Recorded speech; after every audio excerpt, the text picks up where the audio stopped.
So this is a weird one, and I wasn't even sure if I was gonna make a video on this, but my team was like, yeah, do it. So here we go.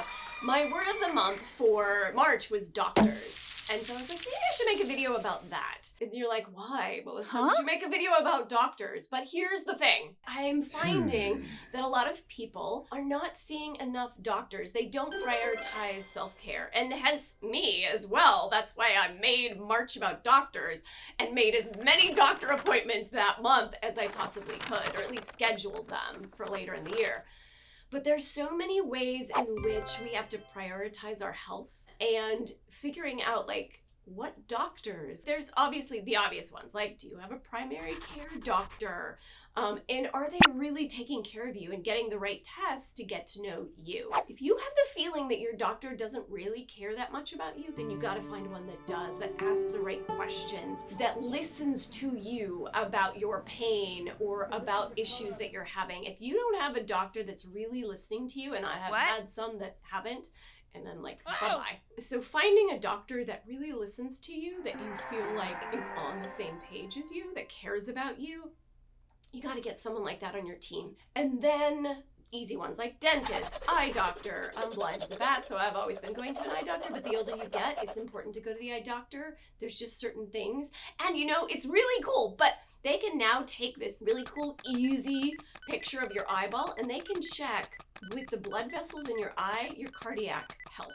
Like there's like so many indicators in all of these different doctors. So obviously dentist, eye doctor, but do you need a therapist? Like a lot of people go to therapy now. There's no stigma involved. And sometimes we just gotta get someone on our side that has skills that can listen to us and give us help and support in the way that we need it. And that's an important doctor to have on your side. You know, even if you just feel like, I just want to vent. I just need someone to be on my side and it's not happening in my life. Therapists are really good and you can actually get some pretty decent inexpensive ones now online, some telehealth stuff. So at least check that out. Sometimes people need psychiatrists and need certain drugs prescribed or whatever, like, but also finding one that's listening to you, not someone that's just like, and handing you off a prescription. It's gotta be someone that cares about you. Those things are so important. And we think that they have this degree and they know everything. They don't. And they might, but they just might miss something because they don't care about you as much as you care about you. And you have to force other people to care enough about you so you get what's right for you. You know, so that's part of the doctor thing, is like really holding people to task so they stick up for you. And you gotta do that because they're busy and they've got their own lives and they might miss something. And then if you're a woman, like mammograms, like colonoscopies, like depends on the older you get, like all the different things that you have to have done, but like keeping up with this, and it seems overwhelming. But I had one morning where I was like, here's my list of doctors and I'm just gonna make those appointments. And you know, and some are like a couple months from now, but I just scheduled a block of time for like 2 hours and I just called and made appointments. And I felt so good afterwards. Why? Because I'm taking care of myself. And the older I get, like more things are happening to my body and I want to prevent that. But other doctors, like self-care doctors, do you want a facial? Do you want a massage like that? Or an acupuncturist? Or like there's so many people out there that can give you self-care. Chiropractors, right? There's just like so many out there that depending on what you need, you can get that support. Another doctor that like I go to and I think is important and people don't always think, like a dermatologist, like every 6 months I have to go to my dermatologist and they do a mole check.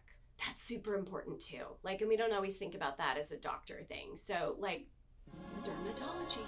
But you know, on the other side of my dermatologist is the skin laser center where I can get facials and fun things, right? So sometimes I schedule that, which is not all that exciting and fun, but then I walk on over here and I get a facial and I feel good. So you can take advantage of all of this support that's out there right now and carve out, organize a group of doctors that will support you in the way that's right for you. And it's important to do that because you need support and you need help.